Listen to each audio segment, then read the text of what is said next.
Hey, what's up? Kain tayo. Nag-fried chicken ako. Yan din ang ulam ng matandang lalaki. White rice, fried chicken, tsaka toyo. Yun. Yun ang ulam niya. Madami naman siya nakain. Ganyan naman siya. Pagka wala yung mga anak niya, gusto niya parang Filipino food. Tatanungin pa niyan, ano niluto mo? Ano niluto mo ngayong pagkain niyo? Pag sinabi kong ganon, yun na din ang kakainin ko. Yung hinanda nga niyang yung parang sardinas ba? Yung tuna. Hindi niya nga binuksan. Pero si madam, sabi niya ito pakain mo sa tatay. Ay, hindi naman niya binuksan. Ayaw niya pagka ganon. Yan. Kain tayo. Nagustuhan naman niya. Pero ito sa part na to, hindi ayaw talagang kainin ng ganito, di ba, Kekong? Oh. Yung matitira niyan, itabi mo. Ilagay mo sa ganon.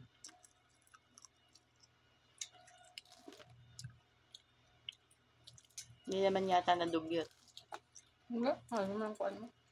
Sandok. Sandok.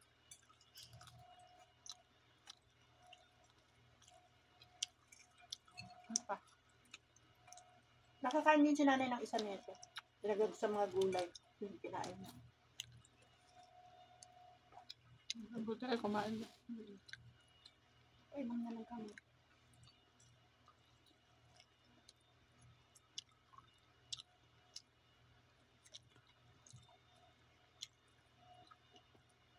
Siyempre, naglalambing siya ng subuan. Yan, ayaw ko. Pero pag kakain, di ba? Naglalambing lang yung matanda.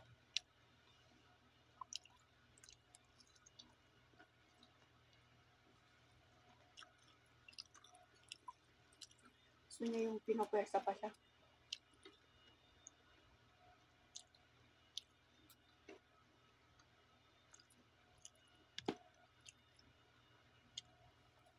Hindi na lang siya, kain ng Kala ko si Salman sumama. Hindi.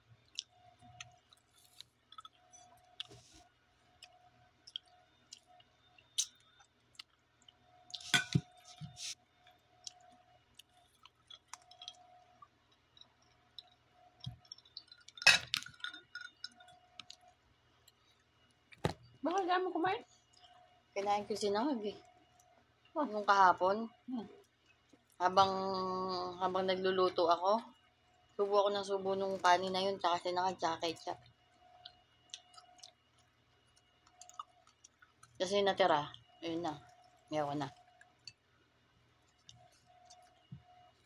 Mayroon pa man yung kapon. Sayang. Sayang eh. Saan? Lagay naman salat si mama. Kaya nga. Tsaka sayang. Kaya sinubo ko habang nagluluto ako ng pagkain.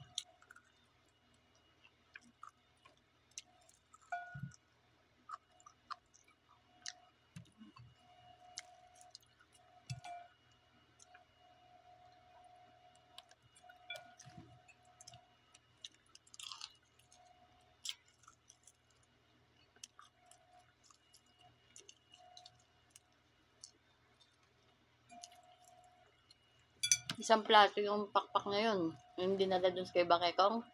Yung plato? Isang platong ganun yun. Maraming. Nung nakita ko na lang mga ganito. Parang dulo-dulo. Ayaw na kainin. Ayaw niya Ano na. nabi ko? Pinapatanggal nila yung pag ayaw nila.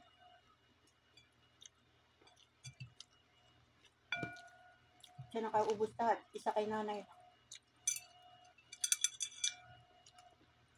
Bago ako magluto, tinanong ko manayaw ka ako kakainin mo. Sumabak ako corned beef o tuna. Sabi niya, ano kakainin niya?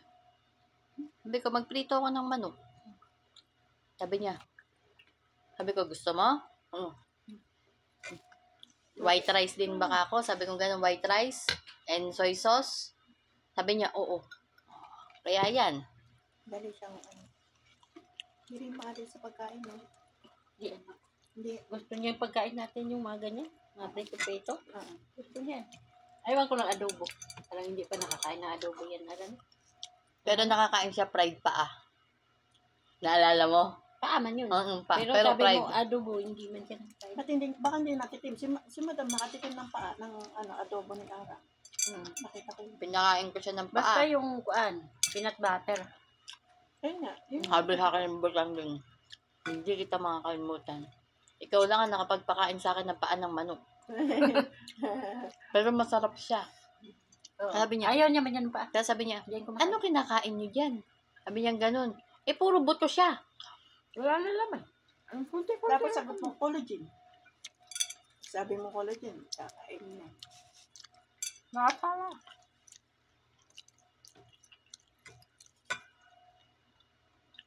Amo nila rin sa, kakain man din yan ng Filipino food, si Madam Sara. Adobo. Anong kiniluto nila ito, kinakain niya. Si Mata lalaki ang hindi. Dapat magpa-fried liver din ako kaso sabi ko hindi kakasya. Mapili. Kaya nagdalawang plato na lang ako dahil kako isang plato sigurado ubos ni Bakekong. Kahit chupaw ayaw niya, kahit hilaw daw. Ay? Yun sila ko sa'yo. Ayaw ko, hilaw.